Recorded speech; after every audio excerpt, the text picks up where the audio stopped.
Today is pretty much like any other day except that it's Friday, so it's only really like other Fridays. I'm a bit stuck on this just for the moment, and I'm not going to spend all day on this car again. Plus I have work to do on this and this, possibly that, maybe that one. So I thought today would be a tie up loose ends and answer questions day. Yeah! First of all, my friend Richard wants to know if the Streetwise roof bars will fit on a Rover 45. I think the answer is very, very close. Just not quite. But Richard, it might just be enough, because if we look at this back part there, that's fine. If we go along to the front, there's a bit of a gap just there, and when you press this down, that gap does close up because this lot's made of rubber. So, who likes the Rover 45 with the Streetwise bars? Yeah, I do. Go on, Richard. Anyway, back to my three-legged Rover 45 for a moment. This is the problem. Bottom pulley on, and also lined up properly to where it should be. The cams are also in the right place. Turning it over by hand, it goes kind of halfway and then stops. Now, one of my commenters suggested that maybe there's a bent valve, but the engine was running, so unless it's only slightly bent, that's not really a possibility. I need to get this ZR finished off, but I probably haven't got time to do it. But maybe I can get these wheels off and get those up for sale. Watch this!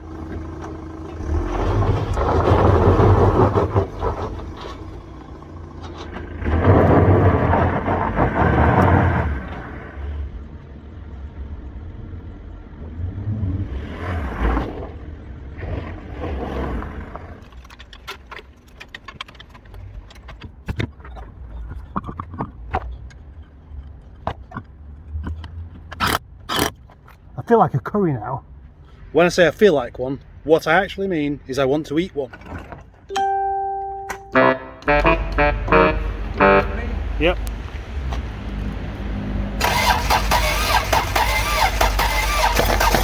Ugh.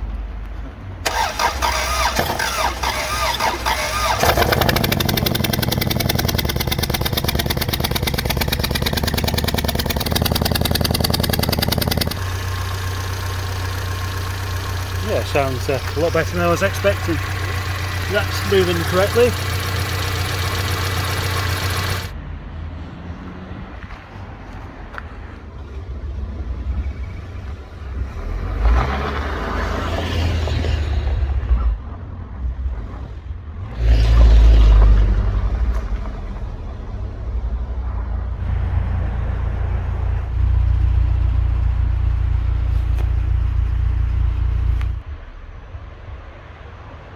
Project Christine lives on, but it's not quite as simple as that. There was a small amount of coolant in the first cylinder, and that's why it wouldn't turn over by hand. So there's a possibility that I'd have cranked it over on the battery, it could have hydrolocked, and then that would have been completely what's that word that begins with B? Can't think of any. Nope, still can't, but it doesn't matter, because in the meantime I'm going to get on with putting the wheels on that ZR over there, and I'll come back to that, have a look in that cylinder again tomorrow.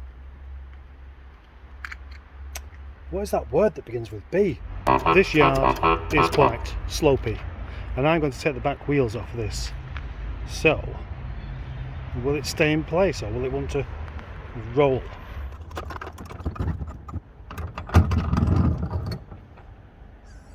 Yeah, it wants to roll, doesn't it? And now it's time to do some cleaning. Something I much prefer to fixing.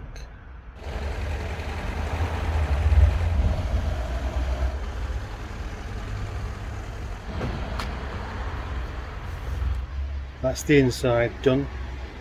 A half an effort. Looks quite a bit better. How about the outside? Full of cobwebs everywhere. Green bits, not the paint. Paint's really rough to touch.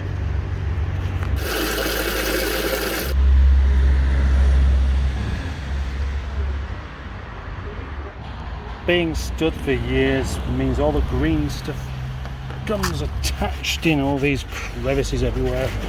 So I want to clean all this lot out properly before attempting to wax it.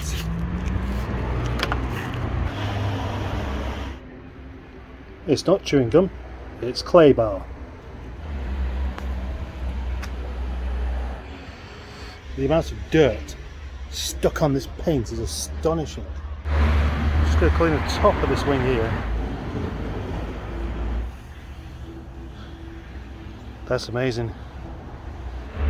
That is an amazing difference if you ignore the roof, that is.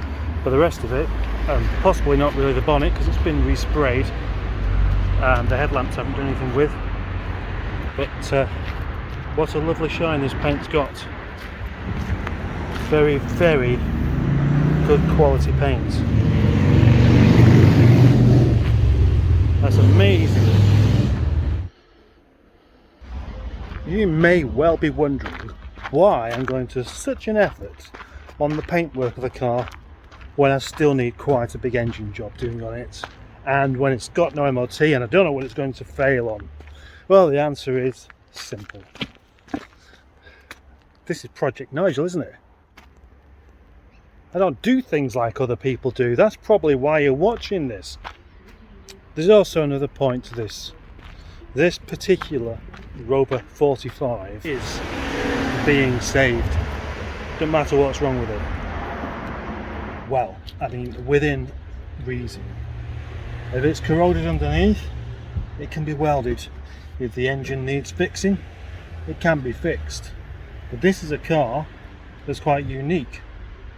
It's not just an old scrapper.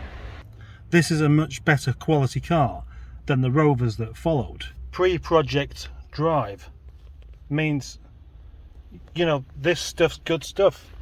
This is nice. Oh, it's a bit loose actually there, but this is nicer. This is the same. That's the same. The carpet is actually carpet. Proper carpet, not that horrible stuff they put on later cars. Quality of the paint much better than the cars that came afterwards.